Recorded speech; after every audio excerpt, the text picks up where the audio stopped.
Ma'am, excuse me, who did you kill? I killed everyone.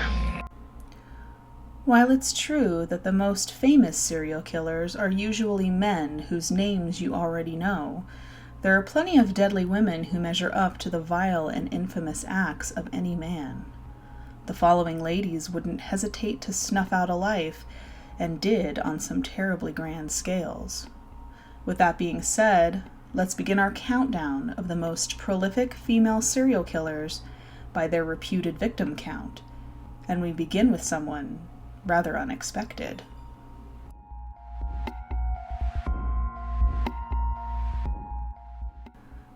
Nanny Doss didn't look like a typical serial killer. She looked more like a sweet old lady who might offer you some tea and cookies, but it would have likely been your last meal. The giggling granny, and Lady Bluebeard as she was known, used arsenic as her weapon, and after her fifth and final husband died in a Tulsa, Oklahoma hospital in 1954, Doss confessed to killing 4 of her previous husbands, 2 of her children, her sister, her mother, 2 grandsons, and a mother-in-law. She blamed her mental instability on a head injury she had at age 7 while riding on a train. The train stopped suddenly, which caused her to hit her head hard on the seat ahead of her. She suffered from headaches, blackouts, and depression for years afterwards. The only husband to survive the wrath of the Lonely Hearts Killer was her first husband, who became suspicious after 2 of their 4 children succumbed to suspected, quote, food poisoning. He took their eldest daughter and fled, claiming he left because he was always frightened of her. And while at least one of her reported killings was retaliation of being raped by one of her husbands, whose whiskey she laced with rat poison, the remaining murders seemed financially motivated. Nanny would take out life insurance policies and then collect on them after the untimely deaths. While she confessed to multiple murders, the state chose to focus the case against Nanny on the death of her final husband, Samuel Doss. She was never tried for the other murders. She pled guilty and was sentenced to life imprisonment in 1955. Due to the fact that she was a woman, the state of Oklahoma did not pursue the death penalty, though it didn't matter much in the end. She succumbed to leukemia and died in prison in 1965.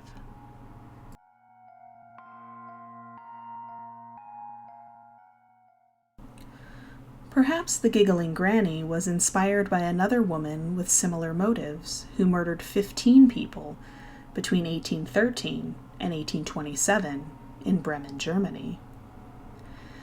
GESHA Margareta Gottfried was born into poverty and was encouraged by her father to marry at the first opportunity. At 21, she married Johann Mittenberg, a saddler in Bremen, and they had 3 children. Things would change, though, when Johann's father died and the family inherited a tidy sum of money. Johann's behavior took a downward spiral into gambling and alcoholism. In 1813, he confessed to GESHA that he had gone through every penny of the family's inheritance and that they were now destitute. A few months later, after bouts of stomach pain and a mysterious illness, he died. And this would only be the beginning. Gottfried's victims would eventually include both of her husbands, her own parents, her fiancé, and her children, among other friends and acquaintances.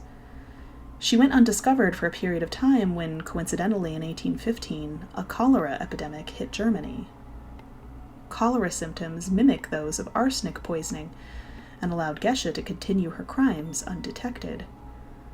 The amount of sick people allowed her access to fresh victims, whom she would poison with arsenic while under the guise of nursing them back to health. Before her crimes were discovered, her generosity and apparent kindness in caring for the sick earned her the nickname the Angel of Bremen.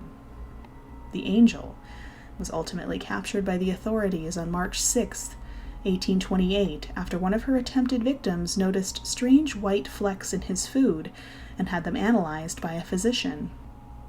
It was discovered to be arsenic.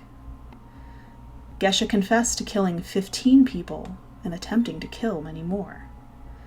She was the last person to be publicly executed in the city of Bremen, being ultimately beheaded in front of a crowd of 35,000 people.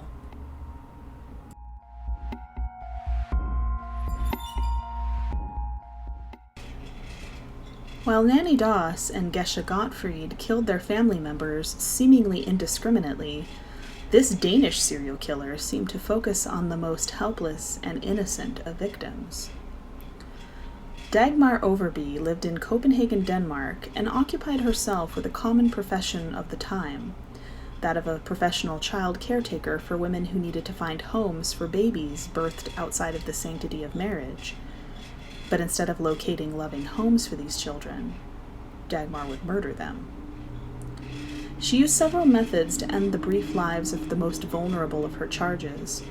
She would either strangle them, drown them, or some she would even burn alive in a masonry heater. The bodies were disposed of by being cremated, buried, or hidden away in the loft of her home. Eventually, she was caught in 1920 when a mother who had surrendered her baby to Overby changed her mind and returned to get her child back. She immediately became suspicious when Overby claimed she didn't know where the child was and went to the authorities. Upon investigating, they would find bones in Overby's stove. Dagmar Overby would confess to killing 16 children in her care, including one child of her own, but estimates of victims have gone as high as potentially 25 children who met their end at the hands of this twisted caregiver. She would ultimately be convicted of 9 murders, as there was insufficient evidence to support the other charges. Her lawyer would attempt to claim that her motive was mental illness based on the fact that Overby herself had been abused as a baby, but the judge didn't buy it. She would be sentenced to death, one of 3 women in 20th century Denmark to receive this punishment, in one of the most notable trials in Danish history. A trial that would ultimately cause reform on the legislation of childcare in the country. The sentence was later commuted to a life sentence, and Overby died in prison on May 6, 1929, at the age of 42, much to the relief of the mothers and children in Denmark.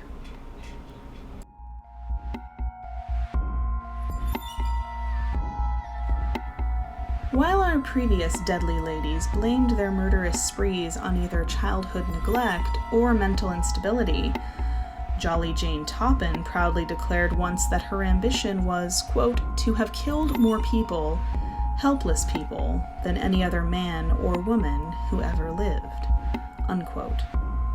And her occupation as a nurse from 1885 to 1902 allowed her to do just that.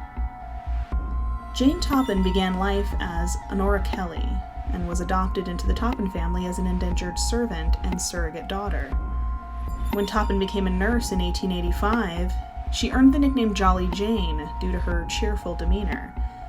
She was well liked at the hospital she worked in and quickly ingratiated herself to her patients, many of whom were elderly and in poor health. She chose her favorite patients out of these and began experimenting on them using varying doses of morphine and atropine, simply to see the effect that it had on them. She would make up fake charts and medicate them so that they would drift in and out of consciousness. At times, Toppin would even crawl into bed with her victims, fondling them as they breathed their last. She later claimed she got a sexual thrill out of watching patients hover near death, coming back to life, then dying again. She even attempted to see the inner workings of their souls through their eyes as they passed on. And while sexual dysfunction may have been one of the motives, jealousy may have also played a part in the selection of her victims, which perhaps explains why she chose her best childhood friend and foster sister Elizabeth in 1899. Toppin confessed to Elizabeth's killing with almost sadistic glee in 1902, stating, quote, "I held her in my arms and watched with delight as she gasped her life out," unquote. She confessed to 31 murders total, and while only 12 have been fully confirmed, the estimates of her kill count have gone as high as 100. Toppin wished for the jury to find her sane so she'd one day have a chance of being released, but the jury disagreed and found her not guilty by reason of insanity. She was sent to Taunton State Mental Hospital for the remainder of her life, where she would die, still confined, in August 1938 at 84. Her keepers at the hospital remembered her as a, quote, quiet old lady who would beckon them to her room with a smile saying, quote, "Get some morphine, dearie, and we'll go out into the ward. You and I will have a lot of fun seeing them die.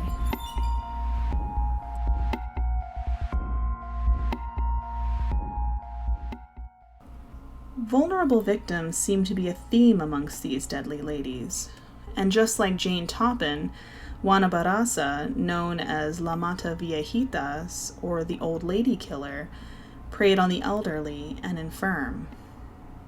Barasa was born in Apazoyucan, Hidalgo, a rural area north of Mexico City.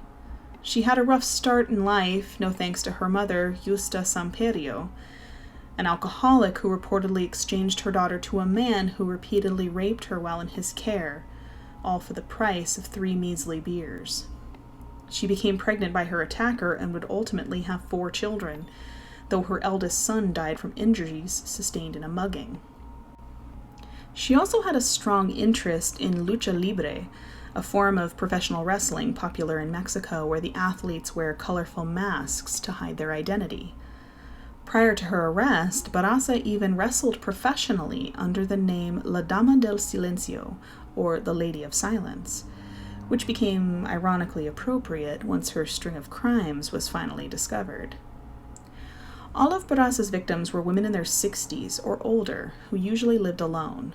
She would gain their trust by posing as a government official who worked in social welfare. Once inside their homes, Barasa would turn her rage on the women, strangling them to death with phone cords, pantyhose, or even the stethoscope she wore as part of her guise as a medical professional. Some victims were bludgeoned to death before robbing them and leaving their bodies to be discovered. After 16 elderly women were found strangled to death in Mexico City in 2005, the authorities knew they had a serial killer on their hands. But the search was complicated by conflicting evidence. At one point, police even believed there might be 2 killers involved in the slayings. The popular opinion at the time was that it was a male who dressed in women's clothing due to the sheer strength and size of the suspect seen leaving victims' homes. A breakthrough in the case came in January 2006 when a suspect was arrested while fleeing from the home of the killer's last victim, 82-year-old Ana Maria de los Reyes Alfaro, who had been strangled with a stethoscope. Much to the surprise of most who had been expecting a male assailant, the suspect was 48-year-old Juana Barasa. Profilers believe the motive behind Barasa's murders was taking out the rage she had against her own elderly alcoholic mother. Victim estimates range between 42 to 48 victims, even though Barasa herself admitted to only 4 killings. She was tried in 2008 and found guilty on 16 counts of murder and aggravated burglary, as well as 11 separate counts of murder. She was sentenced to 759 years in prison and will likely spend the rest of her life behind bars.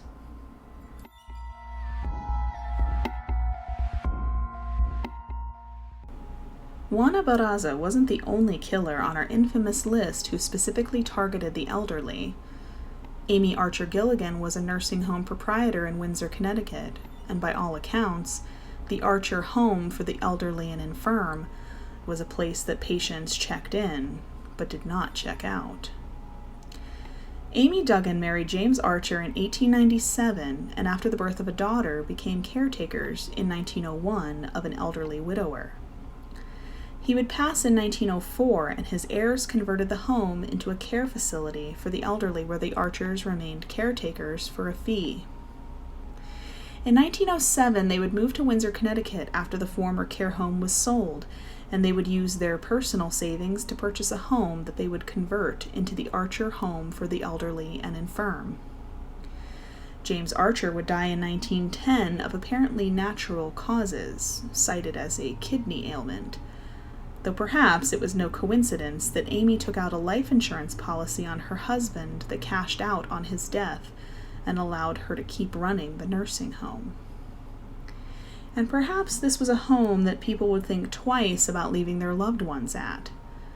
Between the years of 1907 and 1917, there were 60 deaths at the facility, which seems nondescript at first, since it being not uncommon for elderly patients who may have already been in ill health to pass away, but relatives became suspicious when they began to tally up the numbers. Between 1907 and 1910, there were only a total of 12 deaths in the home. But from the years of 1911 to 1916, a mere 5 years, there were a whopping 48 deaths reported. Amongst these was a seemingly healthy man, Franklin R. Andrews, who was gardening on the morning of May 29, 1914, and whose health took a rapid and unexplained decline until he was dead by the same evening of, quote, gastric ulcers. Another victim was that of Amy's second husband, the wealthy Michael W. Gilligan, who would, perhaps unsurprisingly, die suddenly after being married to his new spouse for only 3 months. This was also after he had drawn up a new will, leaving his entire estate to his new bride. A will which was later discovered to be a forgery, written in Amy Archer Gilligan's own handwriting. Relatives of Franklin Andrews went to the authorities with their suspicions, but were ignored until they took their story to the press, and it exploded. The bodies of Michael Gilligan, Franklin Andrews, and 5 other boarders were exhumed, and the remains revealed a telling pattern. All had died of either arsenic or strychnine poisoning. Amy Archer Gilligan was arrested and tried for murder, originally on 5 counts, but at the state attorney's discretion, she was ultimately put on trial for only 1 of the murders, that of Franklin Andrews. On June 18, 1917, a jury found her guilty, and she was sentenced to death. She would appeal and was granted a new trial in 1919, where she attempted to claim insanity as a defense. She would be found guilty yet again, but instead of prison, she would be sent to the Connecticut Hospital for the Insane to serve out her life sentence. She died there, the age of 89, in 1962. The lurid story behind Amy Archer Gilligan's crimes didn't end with her death, or conviction. They would eventually inspire the Frank Capra dark comedic play Arsenic and Old Lace, and the later film of the same name, starring Cary Grant.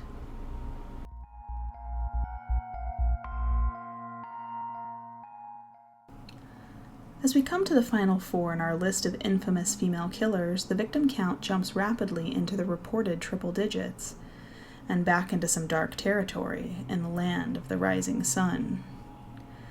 Miyuki Ishikawa was a midwife, real estate agent, and a serial killer who murdered infants with the help of accomplices during the occupation of Japan in the 1940s.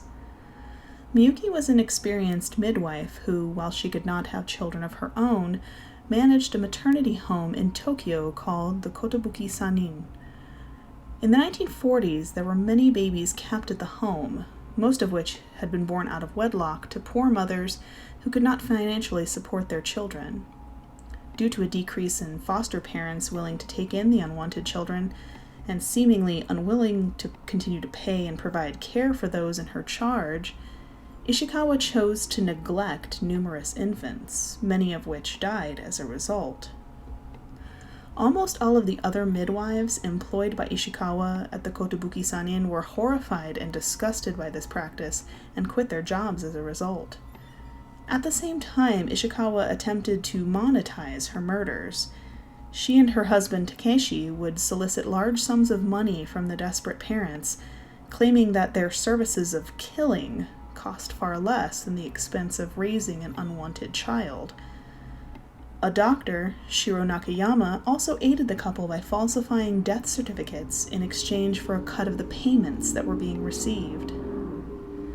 The scheme was ultimately uncovered by accident. 2 police officers from Waseda Police Station stumbled on the remains of 5 of Ishikawa's victims on January 12, 1948. Autopsies performed on the bodies showed that none of them had died of natural causes. Miyuki and Takeshi Ishikawa were arrested on January 25th, and while 7 infants remained alive at Kotobuki Sanin, 2 of the survivors perished not long after due to disease and neglect. Upon further investigation, authorities uncovered the ashes of over 40 infants in the house of a mortician and those of 30 more in a temple. The sheer number of bodies recovered and the length of time over which the killings took place made it difficult to determine an exact number of victims, and estimates have gone as high as 169, but 103 is a general estimate. In court, prosecutors asserted that the couple murdered at least 27 infants between April 1946 and January 1948, while burial permits for the time account for 84 confirmed deaths. Ishikawa attempted to claim that since the victims were deserted children, that the parents were responsible for the deaths. And stunningly, the pair seemed to skirt justice, unlike the others in our countdown. In October of 1948, the Tokyo District Court sentenced Ishikawa to 8 years in prison and her husband Takeshi to 4 for the murder of 5 children.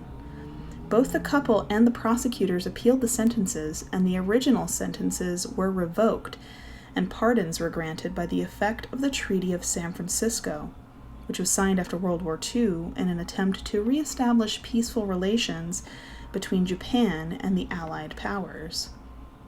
After the pardons, Ishikawa was sentenced to a mere 4 years in prison, while her husband received 2 years. She declared her innocence while in prison and was ultimately released after serving her sentence. She worked in real estate and remained at her home, the former site of the Kotobuki-san Inn, until her death at the age of 90 in 1987.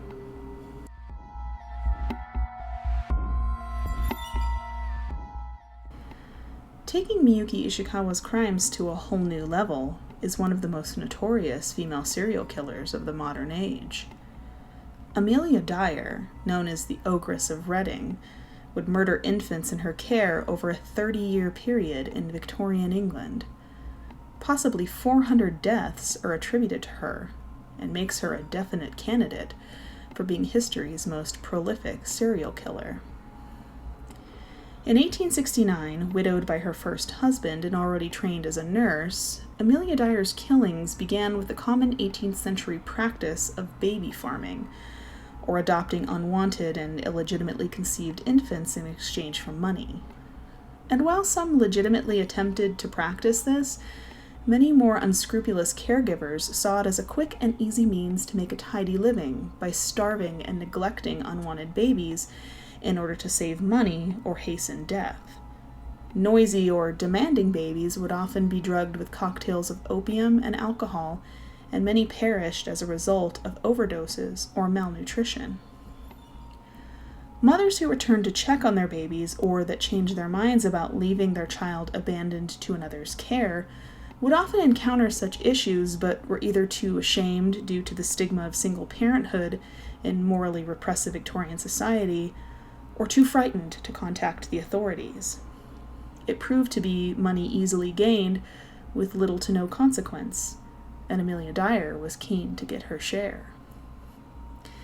At some point in her baby farming career, Dyer decided to forego the expense and inconvenience of allowing the children to starve to death from neglect, and instead would turn to actively murdering them, usually via strangulation, in order to keep all or most of the fee paid to her by the mothers. She was able to duck the authorities for a while, until several doctors started to become suspicious of the number of infant deaths while in her care, and she was arrested.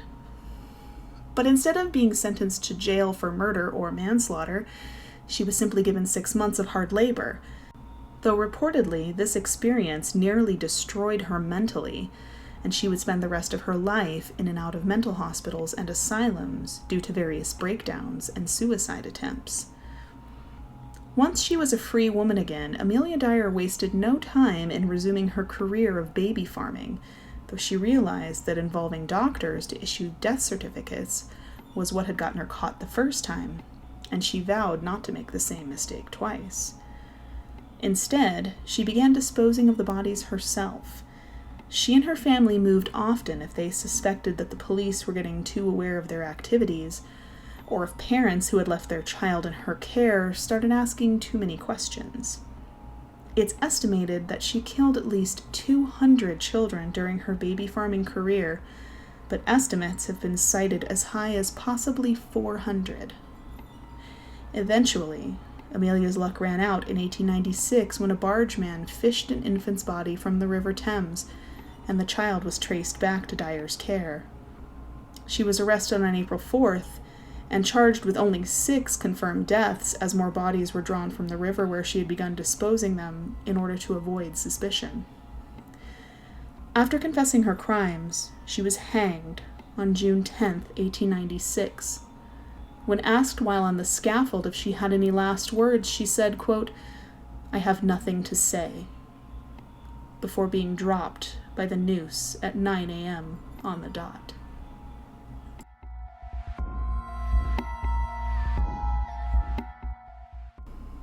While Emilia Dyer may have killed 400 or more during her 30-year career as a baby farmer, this femme fatale chose a bit of a different tact, as well as a whole other victim type entirely, and her toxic invention likely outlived her, killing countless more throughout the Middle Ages. There is little information about Giulia Tefana's early life. It's believed that she was born around 1620 in Palermo, Sicily, to Stefania D'Amato, a woman with her own dark history who was eventually executed for poisoning her own husband in 1633, and it didn't seem that the poisoned apple fell far from the tree. Giulia eventually became a widow herself and moved with her daughter to Naples and then to Rome. Following in her mother's footsteps, and perhaps even by utilizing her recipe, Giulia began selling a toxic brew of her own.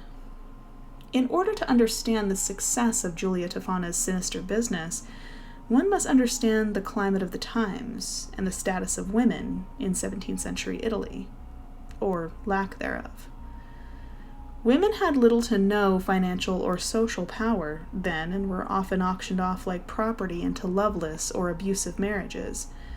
They had severe limitations in society and really had only 3 viable options: to get married, to remain single and rely on prostitution to make a living, or become a respected and financially stable widow. For many women in troublesome or problematic marriages, the third option was the most appealing. And luckily for them, Giulia Tefana was open for business. With the assistance of her daughter and a small circle of reliable women, Giulia gained a reputation as a friend and confidant to troubled women.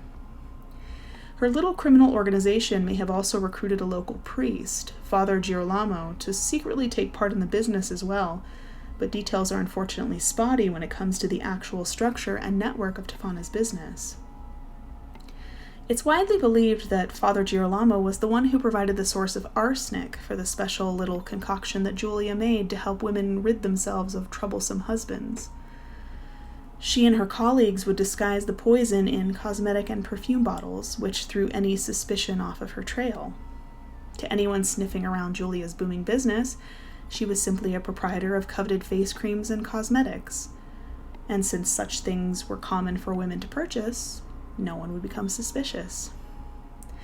It easily blended in on a woman's vanity, and while it was colloquially known as aqua tefana, the labels actually read Manna of St. Nicholas of Bari, which was indeed a popular healing oil at the time, used to combat blemishes and marks on the skin.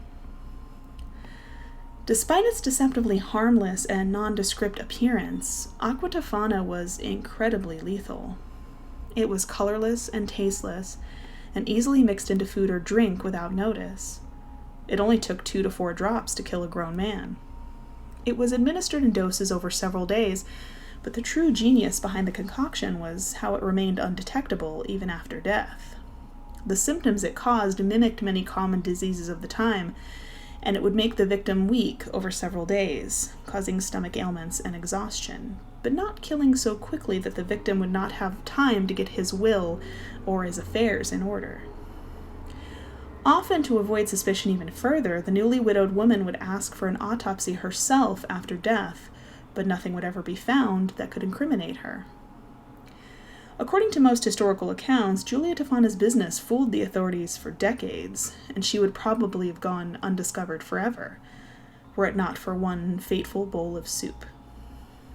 As the story goes, in 1650, a woman prepared to serve her husband a bowl of soup laced with aqua tefana when she suddenly had a change of heart and begged him not to eat it. Suspicious of her, he beat her until she confessed that the food had been poisoned and that she had obtained it from Giulia Tefana. Tefana fled to a church where she claimed sanctuary before she could be arrested, but a rumor began flying around, true or not, that she planned to poison the city's water supply with her special brew, and the church was quickly stormed, and Julia was taken into custody. After brutal torture, Tefana confessed to poisoning more than 600 men between 1633 and 1651 alone, but the number is often called into question due to the figure being claimed under the duress of torture. Julia Tefana was tried and executed for her crimes in 1659, along with her daughter and 3 of her co-conspirators, but some historical accounts claim that she didn't meet this fate until far later, in 1709. Much of the accounts are hazy and hard to corroborate, just as Julia Tefana's original recipe, as it was never recorded or written down, but it was thought to include arsenic, lead, and belladonna, which in Italian means beautiful woman, but is also known by a much more common moniker, deadly nightshade. Both seem quite appropriate for the legacy of Julia Tefana, one of the most prolific femme fatales in history.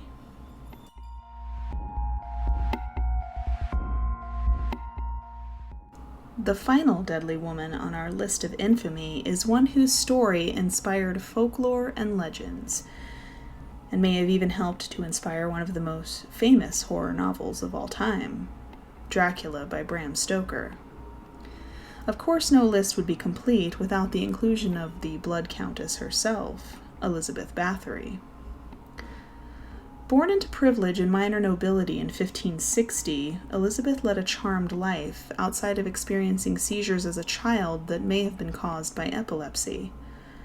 A common treatment of this falling sickness at the time was to rub the blood of a non-sufferer on the lips of the epileptic until their episode ended. And perhaps this early introduction would later fuel a sanguine fixation that caused the death of reportedly hundreds of young women in 16th century Hungary.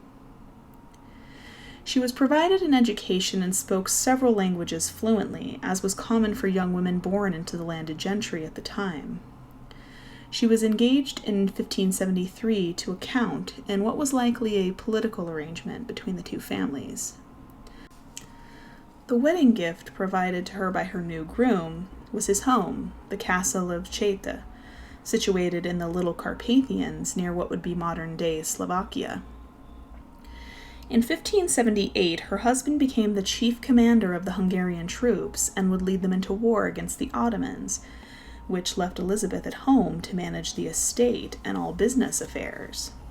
This also left Elizabeth alone to indulge in what were rumored to be terrible sadistic practices. Along with the castle she had been left, her husband had reportedly built her a torture chamber where she took pleasure in, quote, jamming pins and needles under the fingernails of her servant girls and tying them down, smearing them with honey, and leaving them to be attacked by bees and ants, unquote. One of the more common but uncorroborated accounts also stated that Elizabeth, obsessed with remaining young, became fixated on the blood of young virgin girls, often in her employ as servants. The fixation reportedly started when she harshly beat one girl and her blood splattered on Elizabeth's face. She wiped the blood away and looked at her skin in the mirror. She became convinced that the skin where the girl's blood had been was more vibrant and youthful than before. According to accounts, her bloodlust grew until she devised an implement of torture that would allow her access to large amounts of blood. A large iron cage lined with spikes was hung over a bathing tub. Young naked servant girls were placed in the cage, and hot pokers were thrust in along the sides, causing the girls to throw themselves against the spikes in a frenzy to avoid being burned. Meanwhile, the blood from their wounds would flow down to the slotted floor, pouring into the tub where Elizabeth bathed in it below. These stories were generally recorded after her death and are considered unreliable, but one thing is certain. Tales of Bathory's cruelty and atrocities had spread throughout the kingdom, causing official complaints to be made against her.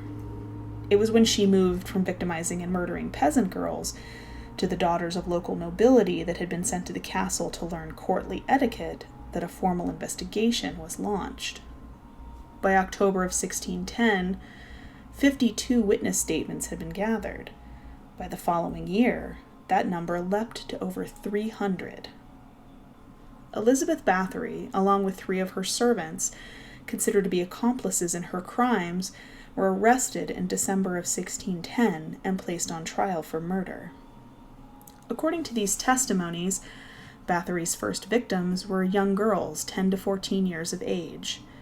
The methods of torture varied from being pricked with needles to beatings, to being burned with hot iron tongs and then being placed in cold water. Some witnesses claimed they saw traces of the torture on the dead bodies of the girls who had been removed from the castle to be buried in unmarked graves. Most witnesses testified that they hadn't seen the acts themselves, but had heard accounts from others. Many also had confessed these under duress or torture, which made the testimony somewhat unreliable. The highest victim count that was claimed during the trial was 650, but eventually she was convicted of only a fraction of that. Convicted for 80 counts of murder in 1611, Elizabeth Bathory was sentenced to be confined to her castle for the rest of her life. Accounts vary on the condition in which Bathory was imprisoned. Some claim she was free to move around the castle and it was more like house arrest, while other accounts claim that she was confined to a single room, the doors and windows bricked shut, with only narrow slits left to provide food and air. At any rate, she did not last long in confinement, and she would die of unknown causes 3 years later in 1614 at the age of 54.